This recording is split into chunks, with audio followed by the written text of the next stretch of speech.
And I think that's really key is I'm not necessarily buying Bitcoin for Bitcoin. I mean, you could if you really believed in it, but I do think at this point where we're at, you're probably not going to see Bitcoin go from $30,000 to 1 million overnight. It's probably much more likely you see Bitcoin go from 30 to 60 and maybe 60 even back to 20. Ellis, what's your biggest frustration when it comes to capital gains tax deferral for cryptocurrency? Yeah, well, I mean, dude, that's a great story. And this is why I love what the barbell approach, right? Of investing in crypto and investing in real estate, taking crypto gains. And exactly, I mean, that's a great story, right? You can, crypto is a great asset to hold. Sometimes we have great gains and we need to be able to hedge against those gains. You can't really get passive income per se from real estate. So I'll tell you what I've been doing, man. There's a couple ways. One is Deferred Sales Trust. I love that you can take those gains, go through Deferred Sales Trust, and then kind of what we talked about, lend from that to invest in cash flowing assets. That's an incredible strategy that I know you help a lot of clients do. And I think it makes a lot of sense because then you can put that into passive investment opportunities with guys like me. The other thing I really like that I've been doing my crypto is this idea of staking your cryptocurrency. So I stake my Bitcoin and I take a loan off my Bitcoin. So I'm still not paying taxes.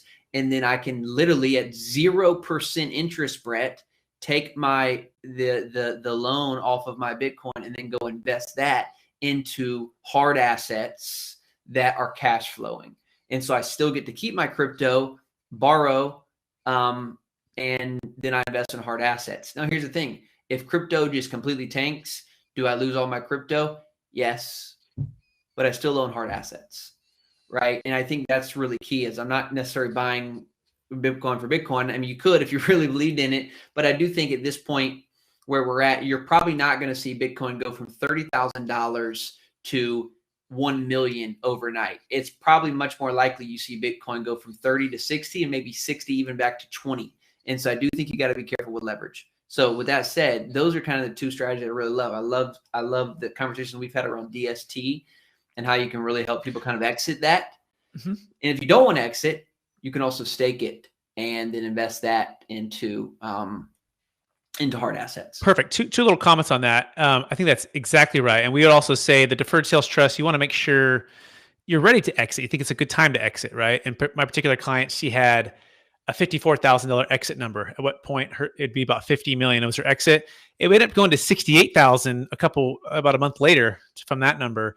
And she didn't exit, although we talked about exiting there. And the cool thing is you can purchase Bitcoin tax deferred at a discount afterwards, later on with the portions of the funds. You can do a couple of things. We call this thing optimal timing, right? Sell high, buy low, sell high, buy low.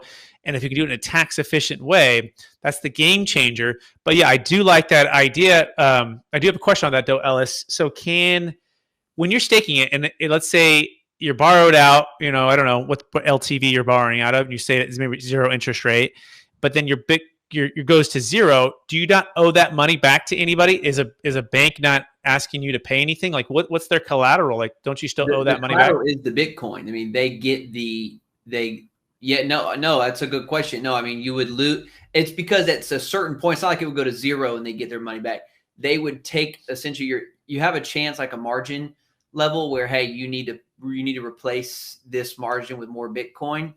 And if it goes below, and if you don't, or goes below that, then they just take that Bitcoin at whatever. Got it. So let's do an example. So like 54,000, if I would have set that up. That's a good question. So probably I'll just give you, let me tell you my example. Yeah. I don't know exactly when I put it in at, but my level is $20,000. Bitcoin goes to 20K and then I have to put more in. And then if that drops down to like 17 or 18, and I haven't resupplied or I haven't put more money in, then I would lose my Bitcoin. And that's pretty much what it is.